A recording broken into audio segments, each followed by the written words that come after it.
Have you ever stopped to consider how the place that you choose to deliver your children can have long-lasting impacts on how you feel as a parent, how you start out your bonding experience with your child, and whether or not you're able to meet your baby feeding goals?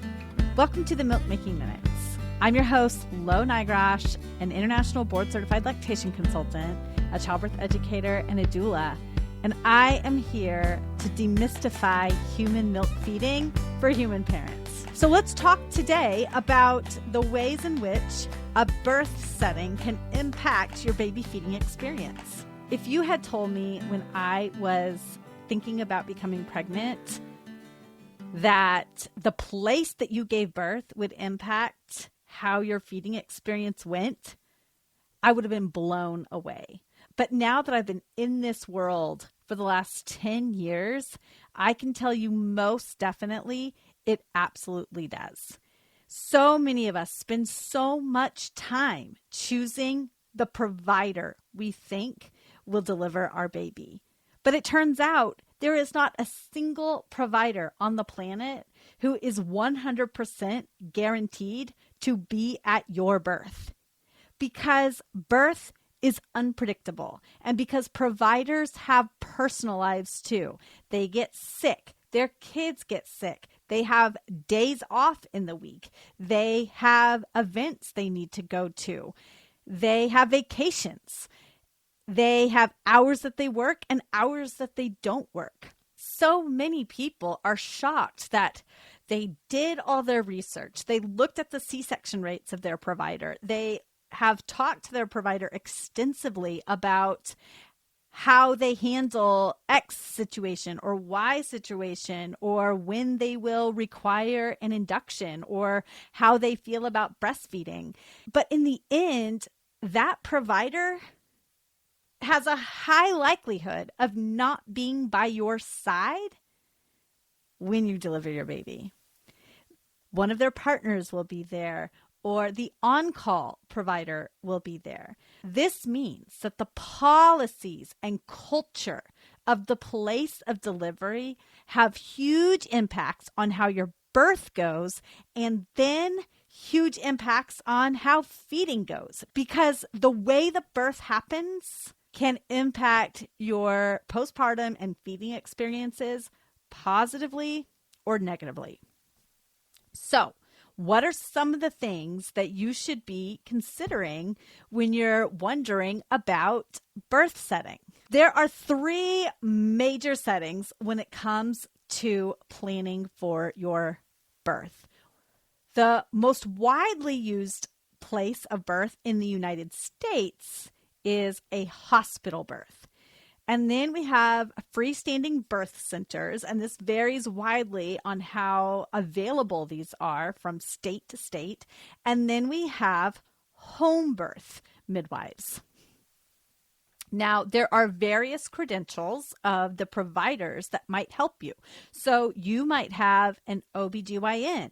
You might have a family doctor that helps to deliver your baby. What many of my clients and childbirth education students have reported is that they often choose the provider first, and that provider has privileges in certain settings. So the setting where your amazing provider practices may or may not have policies that are in line with the most up-to-date research when it comes to helping parents produce milk, feed their babies, take the steps that are necessary to both keep them safe and keep them well fed. So for instance, if your baby has to go to a NICU after they are born, some NICUs, many NICUs, determine whether or not a baby can release by a variety of factors, but one of them often includes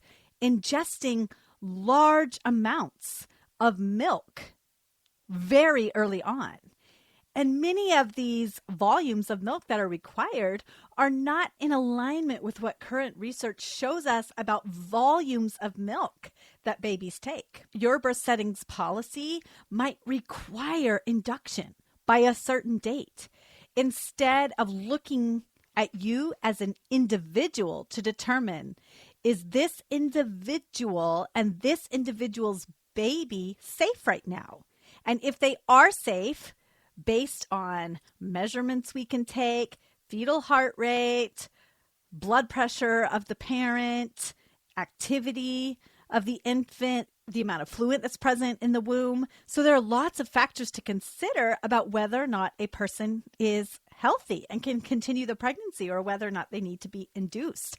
But if the policy states induction must happen by X week gestation, regardless of the health of that patient, that will negatively impact your feeding experiences. There are some settings which have policies around when supplementation should start. There are some settings that have international board certified lactation consultants on call 24 hours a day to be able to help you should any difficulties arise.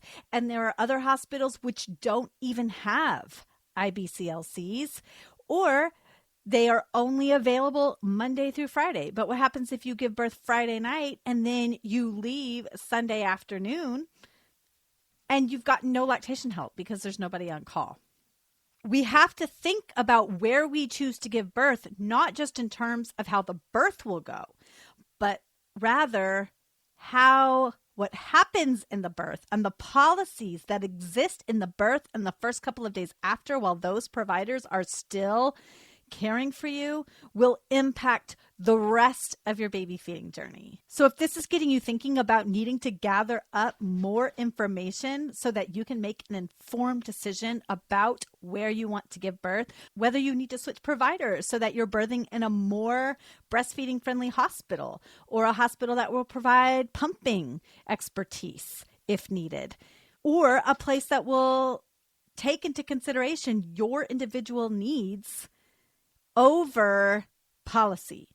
If you're now thinking about this and you don't know how you make these decisions, then go to my website, www.quabenbirthservices.com, and sign up for my childbirth education for a great postpartum course. This course walks you through the physiology of childbirth, the hormones of childbirth and the postpartum period, how you look into the various birth settings in your area and the impacts of each. It will give you an opportunity to discuss with your partner what your vision is for things like baby sleep, diaper changing, baths. It'll help you think through the amount of time needed to both feed a baby, get sleep for yourself, cook meals for yourself, and then it helps you problem solve the areas in which you may struggle in the postpartum period so that you are ready before your baby is even born. Because it is guaranteed that your birth experience can either positively or negatively impact how you feel in the postpartum period.